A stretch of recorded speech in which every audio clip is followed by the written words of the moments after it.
ఇంకా కొద్దిగా ప్రక్షాళన జరగాలని. సో ఎక్కడో ఇంకా కొద్దిగా పోలీస్ వాళ్ళు భయం ఉంది వాళ్ళకి, అంటే వైసీపీ పార్టీ వాళ్ళన్నా వాళ్ళ యొక్క నాయకులన్నా ఇంకా భయమో ఈ భక్తో మరి ఏమో గానీ కొద్దిగా వాళ్ళ కేసులు అనేసరికి కొద్దిగా మెల్లిగా వెళ్తున్నాయి ముందుకి. బట్ అంటే ఎందుకు, మనం ఒక ప్రశ్న మనం అనుకుంటే ఎందుకు అనేది అదే సార్ నేను చెప్పినట్టు గత ప్రభుత్వపు ఆనవాళ్ళు, అంటే ఇంకా కొందరు వాళ్ళకి కొమ్ముగాసే పోలీస్ అధికారులు అడపదడప, అంటే హై లెవెల్లో కాదు. హై లెవెల్లో అయితే మనకు కావాల్సిన మంచి నిజాయితీ పరులైన ఒక పోలీస్ ఆఫీసర్స్ మనం నియమించుకున్నాం, కానీ కింద లెవెల్ అన్నింటిలో ఇంకా ట్రాన్స్ఫర్స్ అవ్వలేదు, అవన్నీ ఉంటాయి కదా. సో పాత ప్రభుత్వానికి కొమ్ముగాసే వాళ్ళు కొందరు ఉండొచ్చు, చెప్పలేము మనం. సో దానివల్ల end of the investigation officer అనే అతను కింద స్థాయిలో ఉంటాడు ఆయన.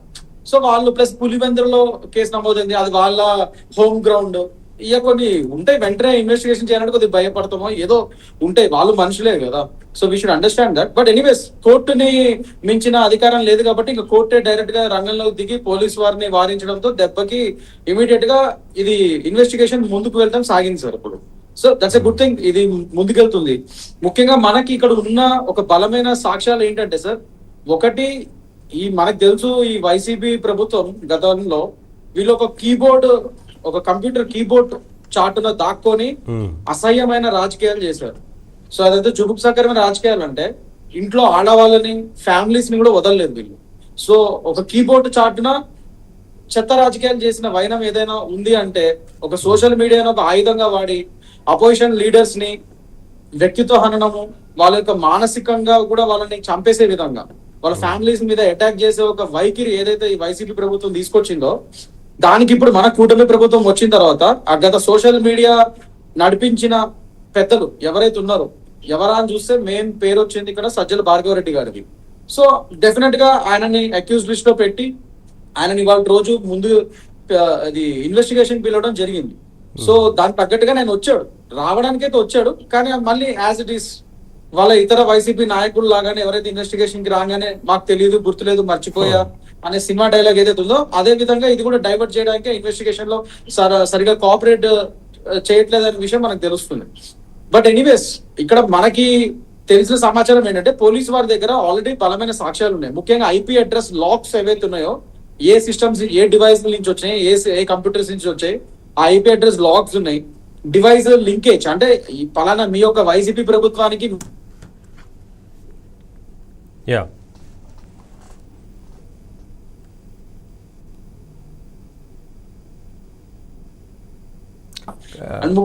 టెలిగ్రామ్ ఎలా తిట్టాలి, ఎలా ఎవరెవరి మీద టార్గెట్ చేయాలి, వీళ్ళు మాట్లాడుకున్నారు గ్రూపులు పెట్టుకొని, ఈ WhatsApp groups and Telegram groups, ఆ మెసేజ్లని పసిగట్టారు. ఇంకా సోషల్ మీడియా హ్యాండిల్స్ ఎవరెవరు హ్యాండిల్ చేస్తున్నారు, వాళ్ళ ప్రభుత్వంలో ఎవరు హ్యాండిల్ చేస్తారు, వాళ్ళందరి లిస్టు చిట్టా పట్టా అన్ని ఉన్నాయి పోలీసు వారి దగ్గర. సో బలమైన సాక్ష్యాలతోనే వాళ్ళని ముందు కూర్చోబెట్టి సజ్జల భార్గవరెడ్డి గారిని ఇవన్నీ అడగడం జరిగింది. అడిగితే లాస్ట్ కి ఇప్పుడు దొంగ దొరికిపోయిన తర్వాత ఇంకేం చేస్తాడు, నేను చేశానని చెప్పరు కదా. సో ఇమీడియట్ గా వర్రా రవిచంద్ర రెడ్డి చేశాడు, నాకు సంబంధం లేదని చెప్పి వాళ్ళ కింద వాళ్ళ మీద తోసేయడం వీళ్ళకి అలవాటే కదా వైసీపీ నాయకులకి. సో వాళ్ళ కింద వాళ్ళ మీద తోసేయడం మొదలు పెట్టారు ఇప్పుడు. సో బట్ మీరు ఒక సోషల్ మీడియా హెడ్, అక్కడ మీకు తెలియకుండా అక్కడ చిన్న స్పూన్ కూడా కదలదు. అలాంటప్పుడు మీకు తెలియకుండా ఇంత పెద్ద సోషల్ మీడియా ట్రోలింగ్లు, అటాక్లు అపోజిషన్ లీడర్స్ మీద అయ్యిందంటే ఎవరు నమ్మరు.